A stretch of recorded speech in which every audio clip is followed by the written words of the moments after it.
يشد روحكم مليح. المغاربه اخترعوا دين جديد. والله ما سمعت. المغاربه اخترعوا دين جديد وفرحان قوي.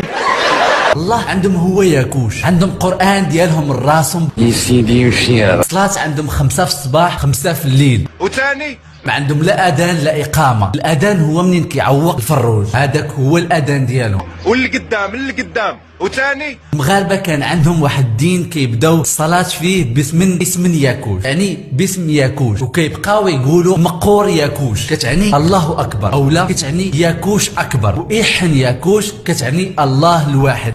تبعوا جبت السيناريو هذا وين يدينا هي؟ صلاه اللي ما فيها لا ركوع لا سجود. صلاه الجمعه تتكون عندهم نهار الخميس.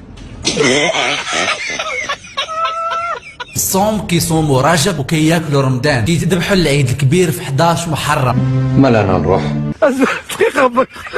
الحج عندهم ماشي في مكة، بل كيحجوا الواحد من أضرحة الأولياء الأتقياء في تامسنا في المغرب. لا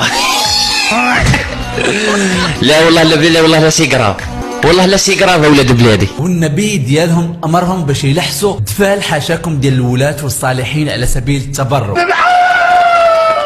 ما تزعلوش يا شعب المغرب، ديروا ابينا.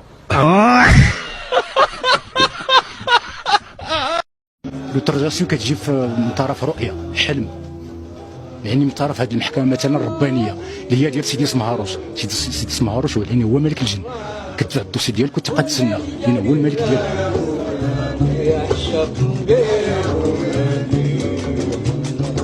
هو ملك الجن وصحابي من الصحابه، كان في عهد الرسول.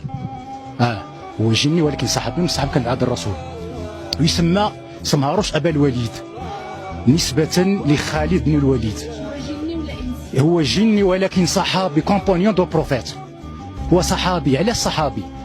في هذا الرسول، في هذا الرسول هذا سمهاروش كان يصاحب خالد بن الوليد.